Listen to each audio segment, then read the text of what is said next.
संवर तत्व की चर्चा हम कर चुके हैं और उसके उपरांत क्रम प्राप्त निर्जरा तत्व के विषय में आचार्य बता रहे हैं।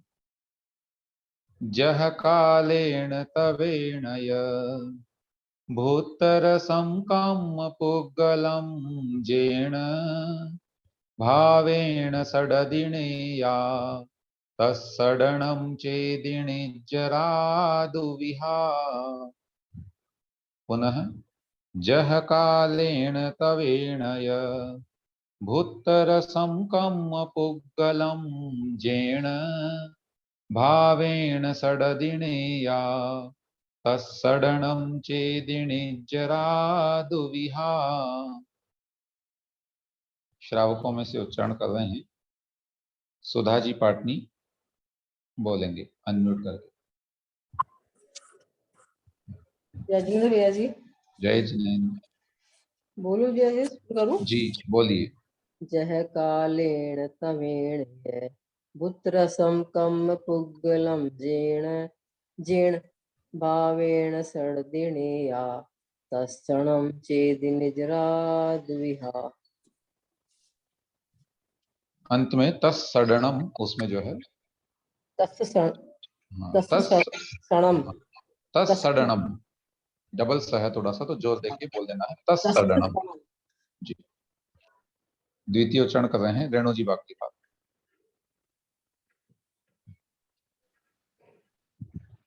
जह काले जह काले तवेन य भूतरसं पुग्गलं जेणं भावेन सर्दिनेया तत्सद्दर्णं चेदिनिचरादुविहा। हाँ, ऊपर की पंक्ति में भुत्त रसम डबल त है वो, भुत्त रसम। हाँ, भुत्त रसम कम पुक्कलम पुग्गलं जेण। हाँ ठीक है, सॉरी। जह कालेन तवेण य भुत्त रसम कम पुग्गलम जेण। कह रहे हैं जह कालेन, जह काल का मतलब होता है यथा काल, माने समय के अनुसार, जब उसका उदय काल आया उस समय, अथवा यह माने और, तवेण माने तपस्या के द्वारा, है ना। एक तो होता है कि नॉर्मल जो सभी जीवों के निजरा हो रही है, कर्म ने अपना कार्य किया और चला गया। एक है तपस्या के माध्यम से, माने बड़ा जल्दी से कर्म को पहले ही लिया है उदय में और नष्ट कर दिया। ऐसे यथा काल या तपस्या के माध्यम से भूत रसम कम पुग्गलम जेण, जेण माने जिस, इसका संबंध होगा भावेण से, तो जिस परिणाम से कम पुग्गलम भूत रसम, भूत रसम यानी जिसका रस भोग लिया गया है, अर्थात जिसका फल प्राप्त हो गया है जीव को, जिसका फल का अनुभव कर लिया गया है। ऐसे कम पुग्गलम, कर्मों के जो पुद्गल, जो कि हमारी आत्मा में कार्मण शरीर के रूप में विद्यमान रहते हैं, वे कर्मों के पुद्गल जेण भावेण, जिस परिणाम से सडदी माने झड़ जाता है, अर्थात आत्मा से पृथक हो जाता है। तत्सडनम, अच्छा णेय माने जानना चाहिए। क्या जानना चाहिए, ये इसमें हम ग्रहण कर लेंगे भाव निद्रा। कैसे ग्रहण किया भाव निद्रा, क्योंकि हम लोग जो है शुरू से पढ़ते आ रहे हैं, आचार्य महाराज ने पहले भाव का ही परिभाषा दी है, उस कार्य की, कार्य के प्रति जो कारण है, ऐसे आत्मा के परिणाम की चर्चा की है। तो जैन भावेण सडति, जिस भाव से वह कर्म का पुद्गल दूर होता है, उसे नया माने जानना चाहिए। क्या जानना चाहिए, तो उत्तर होगा भाव निजरा, है ना। इसको हम जो है एक न्याय होता है पारिशेषण न्याय, उससे ग्रहण कर लेंगे। तत्सडनम च, और तत्सडनम यानी उसका झड़ना, उस कर्म का आत्मा से पृथक हो जाना। इति, इति यानी इस प्रकार, यह निर्जरा दुविहा, दो प्रकार की निर्जरा नेय माने जाननी चाहिए। तो यहाँ पर नाम नहीं उल्लेख है, लेकिन तब भी हमको समझ में आ रहा है, क्योंकि पूर्व में हमको आचार्य महाराज पर्याप्त बता चुके हैं कि यहाँ पर भाव और द्रव्य की अपेक्षा कथन किया गया है। अतः पहले वाला जो कथन है वह भाव निजरा का वर्णन करता है, और बाद वाला कथन द्रव्य निजरा का कथन करता है, वर्णन करता है। तब अर्थ बना, पुनः देखें, जेण भावेण, जिस भाव से, अर्थात आत्मा के जिस विशुद्ध परिणाम से जह कालेण यानी अपने समय के अनुसार, अथवा या माने और, तवेण अर्थात तपस्या के माध्यम से, भुत्त रसम कम पुद्गलम जिसका रस भोग लिया गया है, ऐसा वह कर्म का पुद्गल जीर्ण भावेण तो आ गया, सडदी माने दूर होता है, आत्मा से झड़ जाता है उसको, और तत्सरणम च तथा उसका दूर होना, इस प्रकार से निजरा दुविहाणेया, वो निर्जरा दो प्रकार की जाननी चाहिए। तो प्रथम निजरा भाव निजरा हो गई और दूसरी इसी में कार्य रूप में द्रव्य निजरा कहलाती। देखें भावार्थ, कर्मों के आंशिक रूप से झड़ने को निर्जरा कहते हैं। अब इसमें आंशिक शब्द क्यों लगाया? क्योंकि यदि कर्म पूरी तरह झड़ जाएंगे तो जीव को मोक्ष ही हो जाएगा। तो जब तक मोक्ष नहीं हो रहा है तब तक कर्मों के झड़ने की जो प्रक्रिया है, कर्मों का वापस आत्मा से पृथक हो जाना, उसका नाम निर्जरा कहलाता है। निर्जरा के दो भेद हैं, द्रव्य निर्जरा और भाव निर्जरा। कर्म परमाणुओं का आत्मा से झड़कर अलग हो जाना, ये द्रव्य निर्जरा है, तथा आत्मा के जिन विशुद्ध भावों के कारण कर्म परमाणु आत्मा से अलग होते हैं, वो भाव निर्जरा है। तो ऐसे विशुद्ध परिणाम जिससे ये कर्म हमसे दूर होंगे, उसे कहेंगे निर्जरा या भाव निर्जरा। अन्य विवक्षा से निर्जरा दो प्रकार की है ना, और भी भेद पाए जाते हैं। जैसे हमने सभी सुना हुआ ये विषय भी, सविपाक और अविपाक निर्जरा, सकाम निर्जरा, काम निर्जरा इत्यादि अनेक भेद आते हैं। उनमें से यहाँ कह रहे हैं सविपाक और अविपाक। क्या मतलब? इसका सिंपल सा अर्थ है, सविपाक माने विपाक सहित, फल सहित, है ना। विपाक बोलते हैं पकने को, उसका जो फल आता है उसको। तो स्थिति के पूर्ण होने पर कर्मों के सुख दुखात्मक फल देकर विलग होने को सविपाक निर्जरा कहते हैं। माने आत्मा ने जो कर्म बांधा था, आश्रव बंध की प्रक्रिया में हमने जाना था, उसमें आत्मा के साथ रहने वाली जो स्थिति थी, वो स्थिति जैसे पूरी हुई तो कर्म ने अपना सुख दुख रूपी फल दे करके और अलग हो गया। इसे कहेंगे सविपाक निर्जरा। जैसे आम आदि फल पक कर अपने आप झड़ जाते हैं, वैसे ही ये निर्जरा केवल फलोन्मुख होते हुए कर्मों की होती है। माने वो कर्म जो नेचुरली उदय में आ रहे हैं, इसे यथाकाल निर्जरा भी कहते हैं, क्योंकि ये समय पाकर हो रही है। यह सभी जीवों के प्रति समय होती रहती है, क्योंकि बंधे हुए कर्म अपने अपने समय पर अपना फल देकर निर्जीर्ण होते ही रहते हैं। अगर ऐसा नहीं होगा तो फिर जीव का सुख दुख का अनुभव संसार अवस्था में कैसे होगा, है ना। वो अनुभव में हो रहा है और कर्म निरंतर झड़ रहे हैं। लेकिन मोक्ष मार्ग में इस प्रकार की निर्जरा का कोई महत्व नहीं है। क्यों? क्योंकि जो कर्म फल दे करके झड़ रहे हैं, उस समय आत्मा के परिणाम बन बिगड़ रहे हैं और उससे पुनः पुनः और कर्मों का आगमन होता जा रहा है। तो ऐसे तो आना जाना लगा रहेगा, मनुष्य संसार में भटकता रहेगा। इसलिए मोक्ष मार्ग में इस प्रकार की निजरा का कोई महत्व नहीं है, क्योंकि इस निर्जरा में राग द्वेष युक्त होने के कारण निर्जरा के साथ साथ नवीन कर्मों का भी बंध होता है। हाँ, संवर पूर्वक होने वाली निजरा ही मोक्ष मार्ग में उपादेय है। तप आदि साधनों द्वारा समय से पूर्व ही होने वाली निजरा अविपाक निजरा है। दूसरी निजरा कैसी? जो मुनिराज इत्यादि तपस्या करके कर्मों को पहले ही ले आते हैं, है ना, उदय में जल्दी जल्दी ला करके उसका नाश करते हैं। यह सविपाक निजरा के विपरीत है। कैसे? उदाहरण देते हैं, जैसे माली कच्चे आमों को तोड़कर और पुआल आदि में रख करके, है ना, उन्हें समय से पूर्व ही पका लेता, वैसे ही अविपाक निद्रा परिपाक काल से पूर्व ही कर्मों को गला देती है, माने उनकी उदीर्ण इत्यादि करके और शीघ्रता से उसको नष्ट कर देती है। मोक्ष मार्ग में अविपाक निर्जरा ही उपादेय मानी गई है।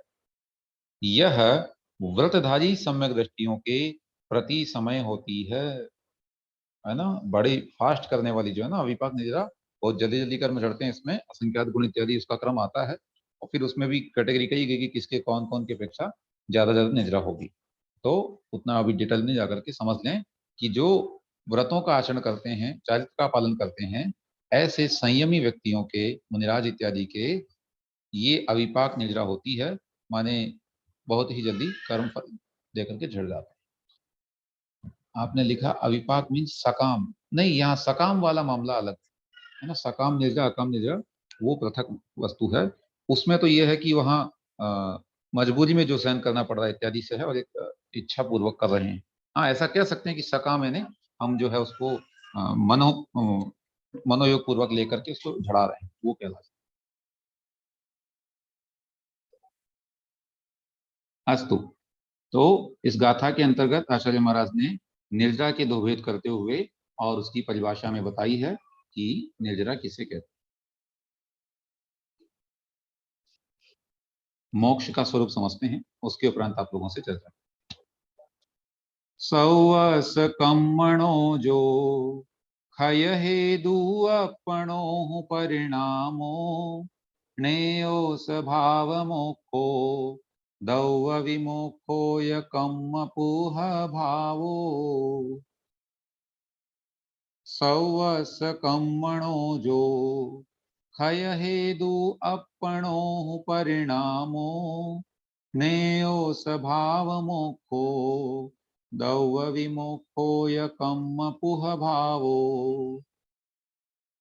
अस्तु, उच्चारण करने जा रहे हैं। नीलम जैन जी नोएडा से, नोट कर लीजिए। जय जिनेन्द्र जी। जय जिनेन्द्र।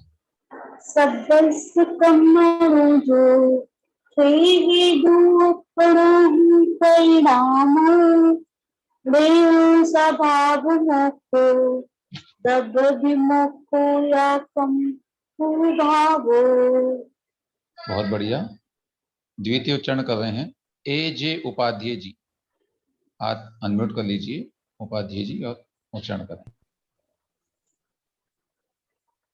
सौवस्य कम्मणो जो खय हेदु अपनो परिणामो नेयो स्वभाव मोक्षो धम्म विमुखो य कम्म पुह भावो। बहुत बढ़िया। जय जिनेन्द्र सर। जय जिनेन्द्र साहब। सौवस कम्मणो जो खय हेदु अपनो परिणाम, कह रहे हैं सौवस्य माने सभी, समस्त, कम्मणों माने कर्मों का, संपूर्ण कर्मों के, जो माने जो, क्षय हेतु क्षय के हेतु हैं, ऐसे अपणों परिणामों आत्मा के अपने परिणाम, हो माने निश्चय से, जो अपणों परिणामों आत्मा के जो परिणाम, सवस्य कर्मणों क्षय हेतु सभी कर्मों के क्षय का हेतु है। अर्थात जिन परिणामों से संपूर्ण कर्मों का नाश हो जाता है, उन परिणामों को नेयो स्वभाव मोक्षो, वह भाव मोक्ष जानना चाहिए। तथा दव्य विमोक्षो या माने और, दव्य विमोक्षो द्रव्य मोक्ष क्या है, कम्म पुह भावो कर्मों का पृथक भाव होना, माने कर्मों का आत्मा से अलग हो जाना, पृथक हो जाना, इसी का नाम द्रव्य मोक्ष है। माने साक्षात जो प्रक्रिया है वो द्रव्य मोक्ष है। और जिन कारणों से, जिन आत्मा के विशुद्ध परिणामों से वे सारे कर्म आत्मा से अलग हो गए, उसे कहते हैं भाव मोक्ष। तो स्पष्ट बिल्कुल आचार्य कह रहे हैं कि निश्चय से अपनों हूँ जो परिणामों, या अपनों जो परिणामों, आत्मा के जिन परिणामों से, या जो परिणाम सवस्य कर्मणों क्षय हेतु सभी कर्मों के क्षय का हेतु है, सभाव मोक्षो नेयो उसे भाव मोक्ष जानना चाहिए। और यह माने और, कम्म पुह भावो कर्मों का पृथक हो जाना ही, तव विमोक्षो द्रव्य मोक्ष जानना चाहिए। तो बहुत ही सरल है ये, यद्यपि पढ़ने में सरल है लेकिन मोक्ष पाना उतना सरल नहीं है, और हो जाए तो बहुत ही अच्छी बात है। जिन परिणामों से संपूर्ण कर्म आत्मा से दूर होते हैं, उन परिणामों को भाव मोक्ष कहते हैं। भाव मोक्ष केवल ज्ञान की उत्पत्ति, जीवन मुक्त और अरहंत पद, ये सब एकार्थक हैं, क्योंकि वही परिणाम तो हैं जो सभी कर्मों का नाश करेंगे। उपयोग की अपेक्षा केवल ज्ञान ही भाव मोक्ष है ना, उसमें जो है निरंतर शुद्धोपयोग लगा रहता है आत्मा का, जो है संपूर्ण कर्मों का आत्मा से पृथक होना द्रव्य मोक्ष है।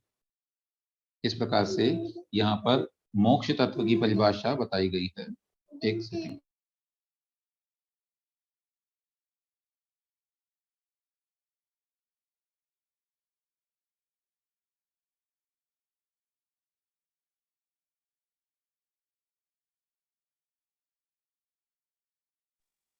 हाँ, अब यहाँ पर आप लोगों के जिज्ञासाओं का क्रम लेते हैं। अगर कोई प्रश्न है तो आप 1 बाय 1 पूछेंगे। सर्वप्रथम नीलम जैन जी, नोएडा से। भैया जी जय जी। जय जी ने।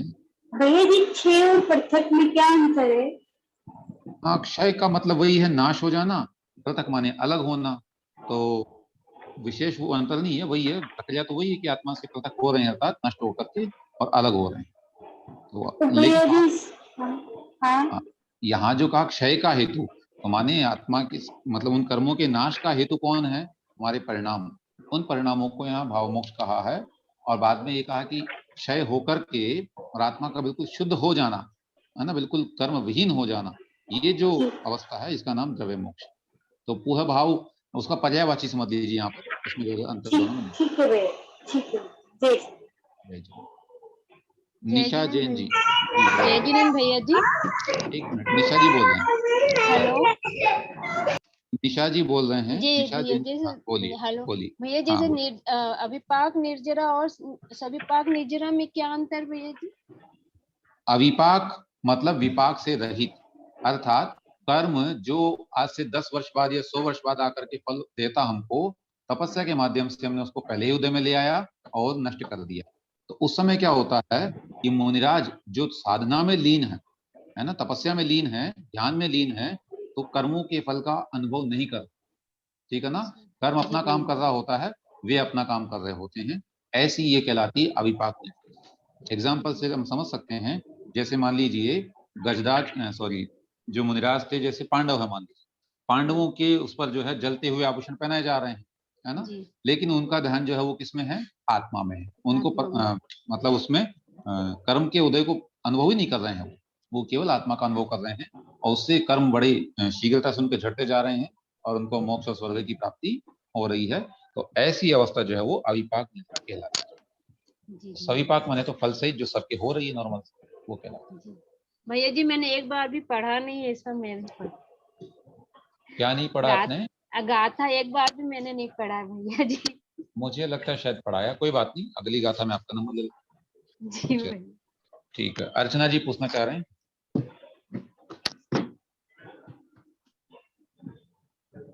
अनम्यूट करें जल्दी से। जी हाँ भैया जी, जी। मैं ये बोल रही थी कि अविपाक निर्जरा का ही मोक्ष में ज्यादा महत्व है, क्योंकि वो हाँ हाँ बिल्कुल। जब हम कार्य करेंगे अपना संवर हाँ और उसके लिए तभी मिलेगी। तो मतलब ठीक बात मोक्ष है। मार्ग के लिए सविपाक जी की जगह अविपाक निर्जरा पे ही ज्यादा ध्यान दिया गया जी है। जी, बिना विपाक के तो मुक्ति ही नहीं होगी ना। सविपाक तो सब जी जीवों के हो रही है, उससे अगर होना होता तो सब मोक्ष जाता अभी तक। लेकिन मुक्ति का कारण अविपाक नहीं रहा, सविपाक। जी भैया जयंती जी। जैन जी कटंगी से पूछिए। जय जिनेंद्र भैया जी। जी। भैया जी ये बोल रहे थे साफ जैसे मनुष्य हम लोग करते हैं। दोबारा बोलिए। ये बोल रहे साफ विपाक निर्जर जैसे हम लोग करते हैं, कर्म के निर्जर जैसे ध्यान में लीन है, तो उस समय अपन को पता कैसे मालूम कैसे अविपाक की चलेगा बात कि करिए। साफ विपाक निर्जरा की हो रही है। नहीं नहीं नहीं, समझे, शास्त्र के माध्यम से अच्छा ऐसा अनुभव आप नहीं कर पाएंगे। शास्त्रों में लिखा है कि जब हम ये तपस्या इत्यादि करते हैं, व्रत करते हैं, तो उससे संयम ग्रहण करते हैं, तो उससे अविपाक निद्रा होती है। उसी के माध्यम से हम जानते हैं। और एक विशेष बात ये कही जाती है, प्रायः करके ये कहा जाता है कि जब कोई व्यक्ति संयम ग्रहण करते हैं तो उनको जीवन में कष्ट अधिक आते हैं, बहुत विपत्तियों का सामना करना पड़ता है। ऐसा क्यों होता है? तो उत्तर यही दिया जाता है कि ये समझें कि उनके जो निर्जरा हो रही है वो जल्दी जल्दी कर्म झड़ रहे हैं। और उनका चिंतन भी यही होता है। मुनिराज जो है ये सोचते हैं कि चलो मेरे कर्म जो बाद में आकर के दुख देते वो अभी निकले जा रहे हैं, तो कम से कम इनसे तो मैं मुक्त हो रहा हूँ। अस्तु। अभी प्रश्न है साधना जी बिलाई नगर से, अनम्यूट करके बोलें। भैया जी ये जी कल का थोड़ा सा बंध के भेद 33 वाला और अभी कर 32 देते हैं, थोड़ा सा अंत में, है बता ना। दीजिए आज के भैया विषय जी। के आज के हाँ विषय के ऊपर उसको रखते हैं। ठीक हाँ है। हाँ ठीक है भैया जी। प्रोफेसर साहब सरोज जी जैन। भैया जी जी भैया जी जय जय जय जिनेन्द्र। भैया जी निजीर्ण का अर्थ क्या है? निर्जीर्ण, झरना? झरना, हाँ। हाँ, जो झर मतलब झड़ चुका है उसे निर्जीर्ण कहते हैं। अच्छा भैया जी, भाव स्तर माने पहली स्टेज है, प्रथम स्टेज, और हाँ, द्रव्य माने बाद की, सेकंड अपन उसको बिल्कुल कहेंगे। बिल्कुल, भाव जो है कारण है और द्रव्य उसका हाँ हाँ। कार्य है।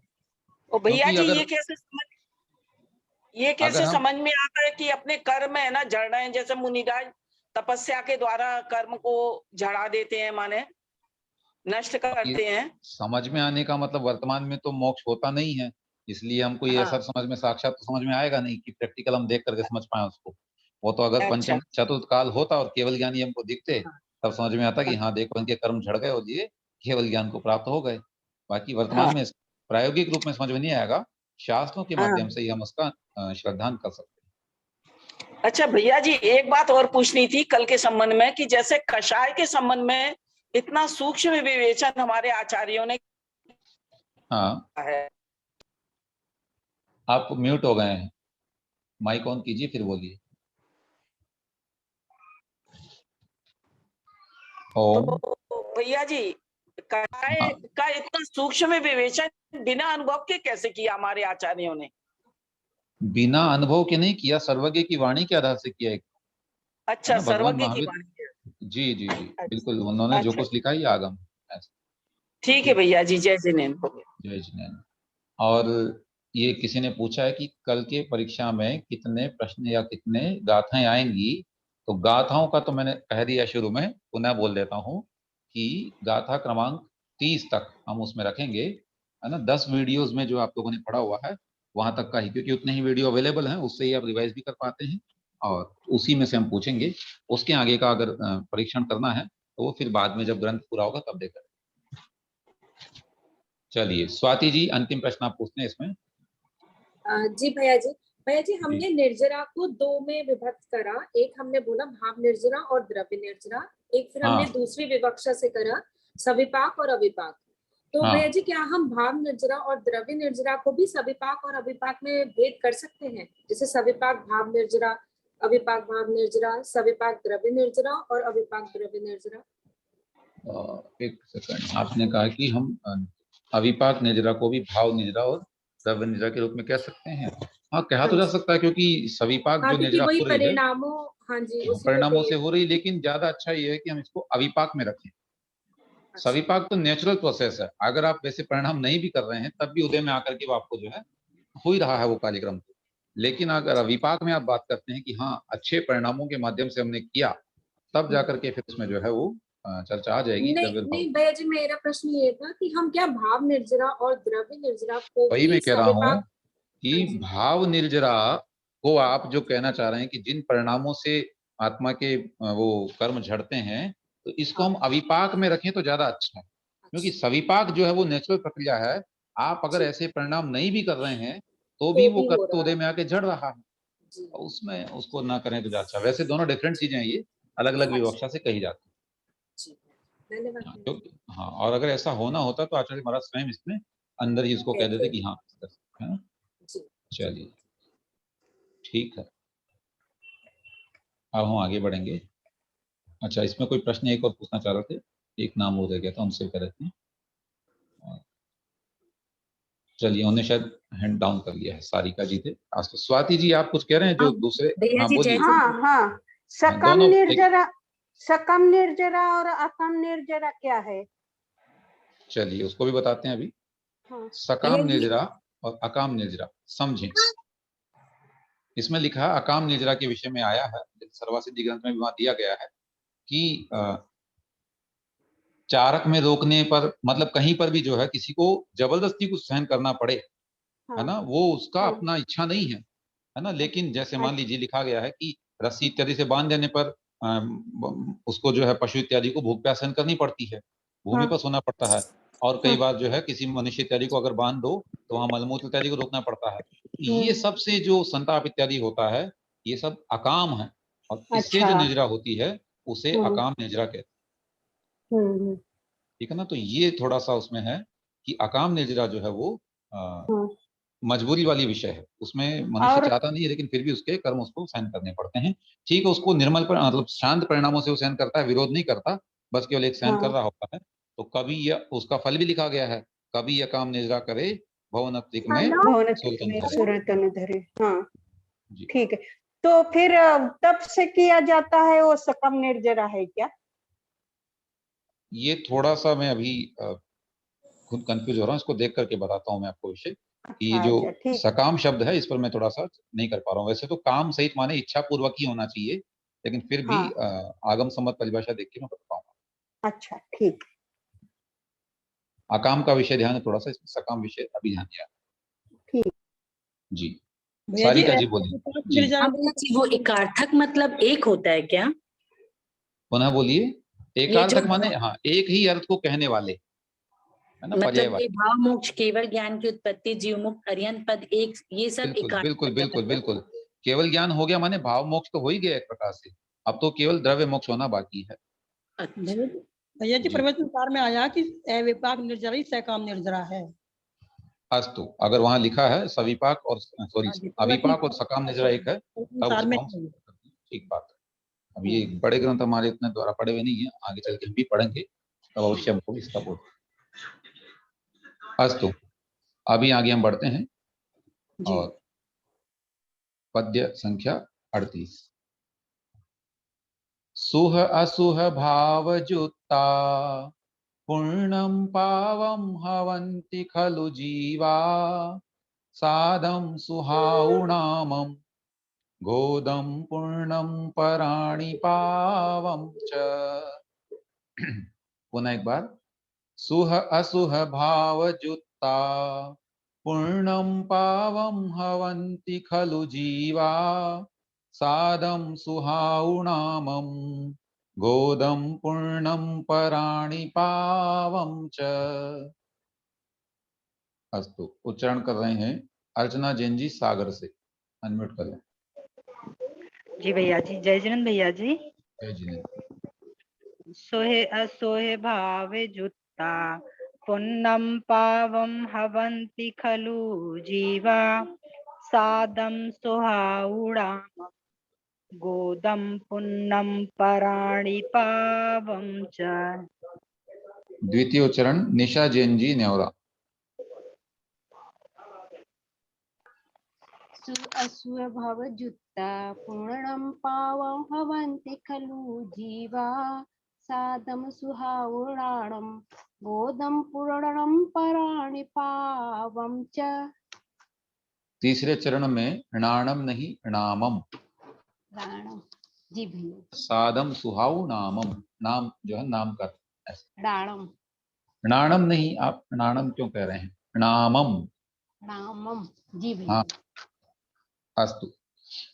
सुह असुह भाव जुत्ता पूर्णम पावम हवंती खलु जीवा। आचार्य कह रहे हैं कि देखिए, अभी तक हम लोगों को जो पदार्थों के विषय में जानकारी की जा रही थी, उसमें आश्रव, बंध, संवर, निजरा, मोक्ष, इन 5 के विषय में यहाँ कह दिया गया है। जीव अजीव की चर्चा शुरू में कर ही आए थे। अब 2 पदार्थ बचते हैं, पुण्य और पाप, उसके विषय में कह रहे हैं सुह असुह भाव जुत्ता। शुभ और अशुभ भाव से युक्त माने युक्त अर्थात सहित, तो शुभ भाव से सहित और अशुभ भाव से सहित जीवा, जो जीव हैं, है ना, जीव जब शुभ परिणाम अथवा अशुभ परिणामों से युक्त होता है तब वो कैसा होता है, पूर्णम पावम भवंती, पुण्य और पाप रूप होंगे, होते हैं। तो क्रम पूर्वक लगा लेंगे, सुह भाव जुत्ता जीवा पूर्णम भवंती, अर्थात शुभ भाव से युक्त जीव पुण्य होते हैं, अर्थात उनके समय पुण्य की प्रक्रिया होती है, उसे पुण्य कहते हैं। और जब जीव अशुभ भावों से युक्त होता है तो उसे हम पाप कहते हैं। फिर क्या है ये, सादम अर्थात साता वेदनीय, सुह आयु शुभ आयु, नामम यानी नाम, उसमें भी शुभ लगा लेंगे, शुभ नाम जो है, और गोदम यानी गोत्र, इसमें फिर शुभ लगा लेंगे तो उच्च गोत्र। ये सब पूर्णम यानी पुण्य रूप हैं। पराणी बाकी सारे, पावम च पाप रूप प्रकृतियां होती हैं। तो कर्मों की प्रकृतियों में यहाँ पर सातावेदनीय, शुभ आयु, शुभ नाम और उच्च गोत्र, इन 4 कर्मों के अंतर्गत प्रकृतियों को कहा गया कि ये पुण्य रूप हैं। शेष जो प्रकृतियां बसती हैं, जैसे ज्ञानावर्णी, दर्शनावर्णी, मोहनीय और अंतराय, ये चारों तो आ ही जाएंगे घातीय कर्म जो हैं। इसके अतिरिक्त अशुभ आयु, है ना, और असाता वेदनीय नाम कर्म भी जो अशुभ नाम कर्म है वो सब, और नीच गोत्र, ये सारे पाप रूप प्रकृतियां होती हैं, ये पाप कहलाते हैं। तो यहाँ आचार्य महाराज पुण्य पदार्थ या पाप पदार्थ की परिभाषा, अच्छा ये भी क्या है, जीव और अजीव की मिली जुली जो अवस्था है उसकी अवस्था विशेष ही तो है ना। कर्मों के संयोग से जब आत्मा शुभ परिणामों से सहित हो रहा है तो उसे हमने पुण्य कहा, और जब वही अशुभ परिणामों से युक्त हो रहा है तो उसे हमने पाप कहा। और उनके निमित्त से जो बंद हो रहा है वो भी शुभाश्रव, अशुभाश्रव या पुण्याश्रव, पापाश्रव कहलाए। देखें भावार्थ, पंच परमेष्ठी, जिन धर्म और जिनवाणी की भक्ति और जीव का उपकार करने की भावना, ये सब क्या है, मंद कषाय, ये सब शुभ परिणाम है ना। भगवान की भक्ति करने के विचार, जिनवाणी की पढ़ना इत्यादि, जीव का उपकार करने की भावना, कषायों का कम से कम रखना, लोभ कम करना, क्रोधमान माया इत्यादि कम करना, ये सारे शुभ परिणाम। पूज्य पुरुषों का अनादर करना एवं पर जीवों का बुरा करने का परिणाम, अति तीव्र कषाय से संक्लेश रूप परिणाम, ये अशुभ परिणाम है। इन परिणामों से युक्त शुभ परिणामी जीव तो पुण्य जीव हैं, और जो अशुभ परिणामी जीव हैं वे पाप जीव कहलाते हैं। सिद्धांत में, माने सिद्धांत ग्रंथों में, सम्यक दृष्टि को तो पुण्य जीव कहा है और मिथ्या दृष्टि को पाप जीव कहा है। लेकिन कह रहे हैं कदाचित मिथ्या दृष्टि के भी भक्ति आदि का शुभ परिणाम होता है तो भी उन्हें पुण्य जीवों में नहीं गिना, क्योंकि मिथ्या दृष्टि के शुभ परिणाम भी संसार के ही कारण है, मुक्ति के कारण नहीं है। पुण्य प्रकृतियां 68 हैं और पाप प्रकृतियां 100 हैं।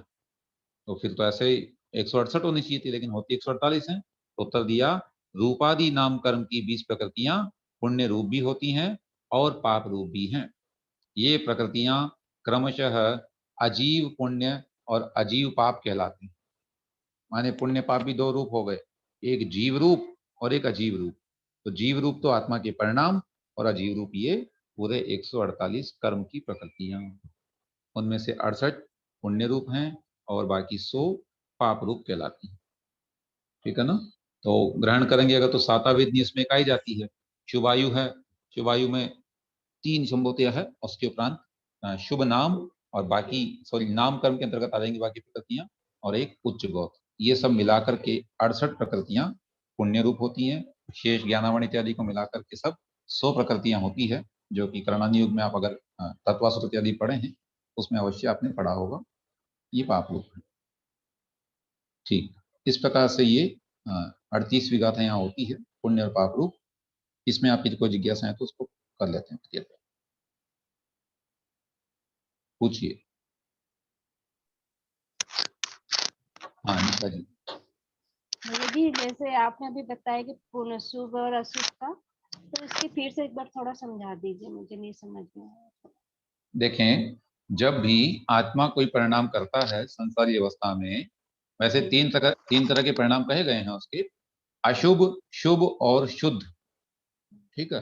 तो कहना चाहिए कि सामान्य अवस्था में मिथ्या दृष्टि जीव इत्यादि जो हैं, वे जब बात करते हैं, जो परिणाम करते हैं, क्रोध कषाय रूप इत्यादि रूप, है ना, तीव्र कषाय के परिणाम करना, अथवा किसी का अनादर करना, है ना, जिनवाणी की सेवा न करना, और मतलब उसका मानना ही नहीं, कहना इत्यादि, मुंडाज क्या होते हैं ये सब स्वीकार नहीं करना, तो ये जो है पाप रूप परिणाम कहलाते हैं, है ना। इनको हम अशुभ भाव कहते हैं। दूसरे जो है शुभ भाव है। तो शुभ क्या है, ऐसे परिणाम जिसमें मंद कषाय पाई जाती हो, माने बहुत अधिक गुस्सा इत्यादि नहीं करना, सामान्य से आता, लेकिन बहुत तीव्र गुस्सा इत्यादि नहीं करना, समझना कि देखो मैं क्रोध कर रहा हूँ, ये अच्छी बात नहीं है, और स्वयं अपने क्रोध पर कंट्रोल कर लेना।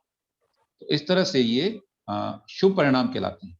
और तीसरे जो होते हैं मुंद्राज इत्यादि के, वे शुभ और अशुभ दोनों से बचकर के आत्मा का जब ध्यान करते हैं, उन्हें हम शुद्ध परिणाम कहते हैं। यहाँ पर आचार्य महाराज ने पुण्य पाप की परिभाषा के निमित्त से अशुभ और शुभ परिणामों का ग्रहण करते हुए कहा है कि यह जीव जब अशुभ यानी खोटे परिणाम करता है तो उसे पाप बंद होता है ना। वो प्रकृतियां जो कर्म बना आ रहे थे वो पाप रूप में बनेंगे।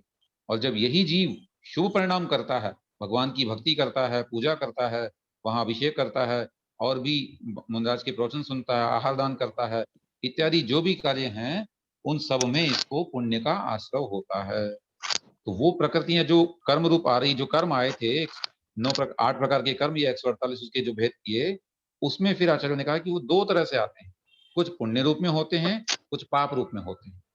तो उसी को कहा कि क्यों होंगे पुण्य, उसने आचार्य महाराज ने लिखा भी है, शुभ पुण्यस्य अशुभ पापस्य, है ना। शुभ कर्म जो है, शुभ परिणाम पुण्य का आश्रय करवाने वाले हैं, और अशुभ परिणाम पाप का आश्रय करवाने वाले हैं। तो यही पुण्य तत्व और पाप तत्व है, अलग से कोई विशेष ये तत्व नहीं है, बस यही जीव की पुण्य परिणाम। पाप की परिभाषा हो जाएगी फिर। हाँ, पुण्य की परिभाषा अगर बनाएंगे यहाँ पर, तो क्या बनाएंगे, शुभ परिणामों से युक्त जीव का होना पुण्य है, और जब जीव अशुभ परिणामों से युक्त सहित होता है तो वह पाप। वो पाप का जी भैया जी। अब उसी को अगर द्रव्य और भाव की तरह से लगाना है तो लगा सकते हैं कि आत्मा के शुभ परिणाम पुण्य कहलाते हैं या भाव पुण्य कहलाते हैं, और उनसे होने वाला जो कर्मों का बंध है वो पुण्य कर्म का बंध कहलाता है, पुण्य कहलाता है, द्रव्य पुण्य कहलाता है। भैया जी जी आपने जो 20 प्रश्न भेजे वैसे हाँ। अभी है क्या?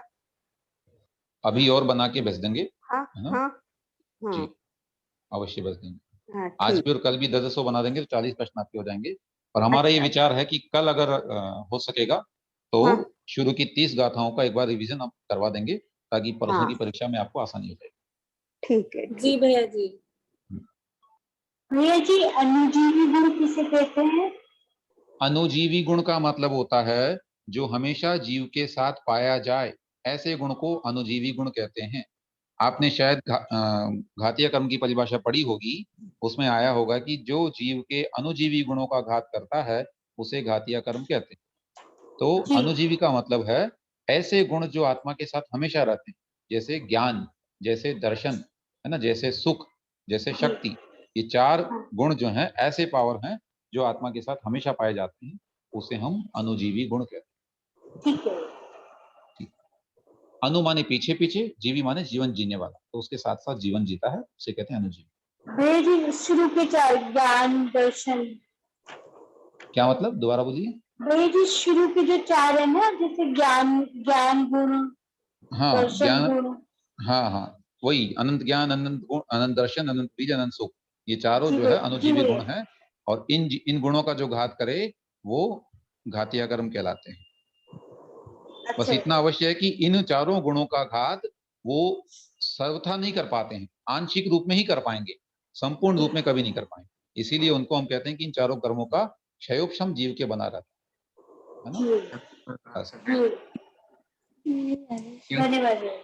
है ना।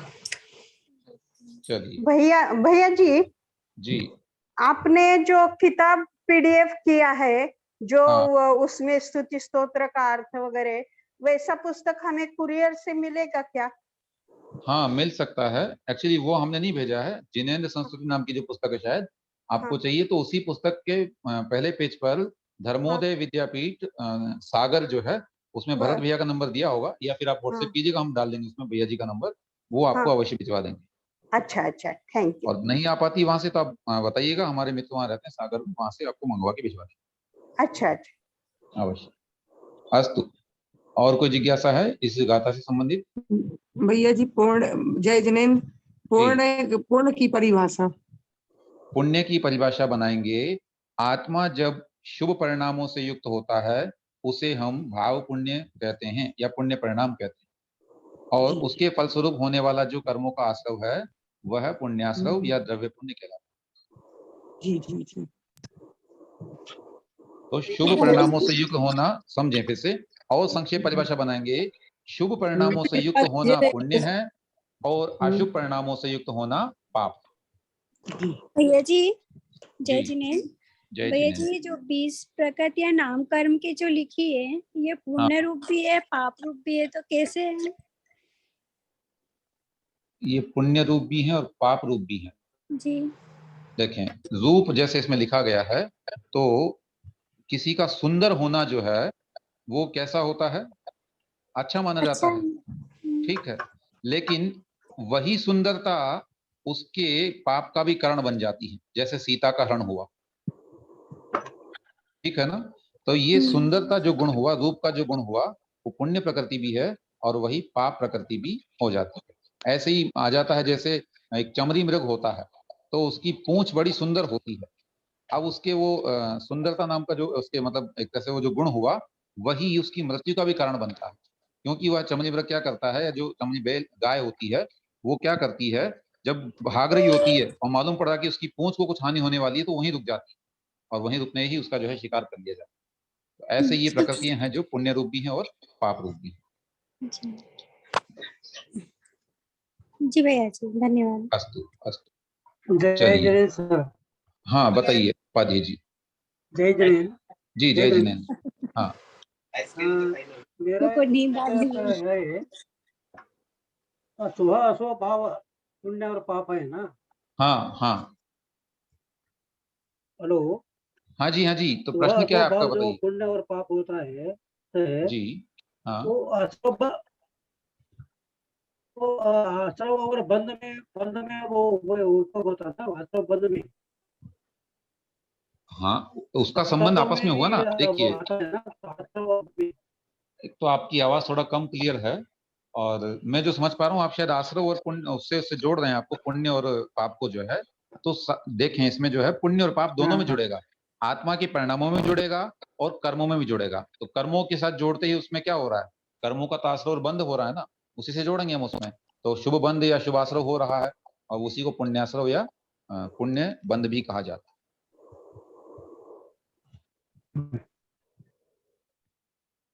अच्छा, थैंक यू। हाँ जय ठीक है जय। जी। चलिए, एक गाथा और हम पढ़ते हैं और सभी लोग अभी नोट कर लें।